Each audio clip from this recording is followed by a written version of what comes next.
Bonjour et bienvenue pour ce nouveau Labozoologie. Alors aujourd'hui, préparez votre meilleur oreiller, votre meilleure couette, parce qu'on va attraper les rêves. Enfin, protéger des cauchemars entre les rêves. Oh là là. Bon, bref, aujourd'hui on va parler des attrape-rêves, ou plutôt des Dreamcatchers. Alors, le Dreamcatcher est un objet arsenal protégeant des mauvais rêves. Les attrape-rêves sont très répandus chez les Amérindiens. Donc ça provient d'Amérique du Nord.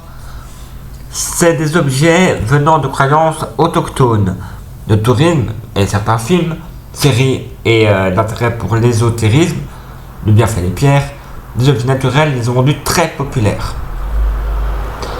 On les trouve également sous le nom des filets, filtres ou pièges à rêves, capteurs de rêves, ou comme j'ai dit dans l'intro, les Dreamcatchers ou Dreamcatchers en anglais. C'est donc à la tribu autochtone Ojibwe qu'on attribue le plus souvent l'origine des attrape-rêves, mais aussi leur diffusion, s'étendant du Canada, donc de l'est de l'Ontario, à l'ouest du Québec, mais aussi des États-Unis, donc du Montana et Michigan principalement. Cette tribu les a largement diffusés. Cependant, on les retrouve également chez les Abénakis, les Hurons ou les Micmacs. On les trouvera plus tard également dans les tribus Lakota, vivant donc tout près du Dakota du Canada,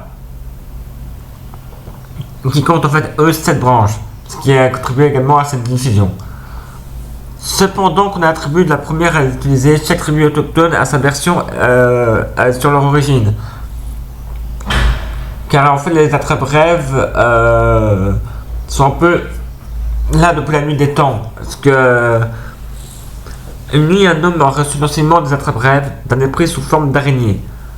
Car oui, l'araignée dans la culture est un mauvais esprit, chez l'autochtone il est protecteur, car sa toile protège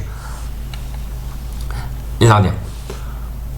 Dans la culture autochtone, donc, il est important de se protéger des mauvais rêves, car ce sont les songes qui peuvent entrer dans le contact avec le grand esprit, mais aussi trouver des réponses dans la compréhension de soi, du monde et de l'existence. Ainsi, l'esprit ne pourrait évoluer s'il y a des cauchemars, même grandir et se libérer que par la clarté et si un cauchemar se pointe, il va l'empêcher. Les attrape-rêves jouent donc le rôle de protecteur des songes en capturant pendant le sommeil cauchemars et mauvais songes. Ce sont les sterceaux, le plus souvent en saule, dont la forme semblable au soleil et à la lune est présente dans le cycle de la vie. On étend alors un fil à l'intérieur qui ressemble à une toile d'araignée. Un esprit de celle-ci étant à l'origine, des décorations sont attachées. Plumes, perles, pierres sont très souvent attachées au milieu. Les matériaux, hormis les cerceaux, peuvent varier aussi, dans tous les cas, de fabriquer de manière artisanale, avec des matériaux naturels. L'idéal est de les fabriquer par un autochtone dans la démarche de concerner un objet en lien avec la croyance, et pas simplement un objet artisanal ou de décoration. Il est souvent pourvu d'une attache pour le suspendre dans la chambre où toute logique, l'endroit où la personne dort, il faut le placer du côté où le soleil se lève. Ainsi, le matin, les rayons de soleil détruiraient les mauvais rêves qui seraient restés accrochés durant la nuit. On le place soit avec la fenêtre ou au-dessus de la tête du lit. Une légende, même la légende, une des légendes les plus répandues est celle des chasseurs Hurons. Déplaçant se déroulant alors à une époque très lointaine, un chasseur vivant avec ses frères et sœurs sont partis chercher l'orignal, une sorte de groupe de... Voilà, c'est un orignal quoi, c'est pas petit, c'est balai, c'est une sorte de gros élan. Afin de pouvoir associer et avoir à manger pour plusieurs lunes. Mais hélas, ils ne trouvaient rien dans la région. Ils s'aventuraient alors plus loin dans la montagne, puis d'une immense grotte espérant y trouver l'orignal. Cependant, aucun animal ne se trouvait, mais un esprit magnifique. Il fut attaqué par la bête enragée, au pelage noir, des crocs redoutables et des yeux rougeants. Tant bien que mal, il parvint à s'enfuir, mais il y avait laissé toutes ses armes de chasse. Il rentra ainsi au village sans rien rapporter, ayant perdu de quoi chasser de nouveau, mais surtout terrorisé d'y retourner à cause de cette rencontre.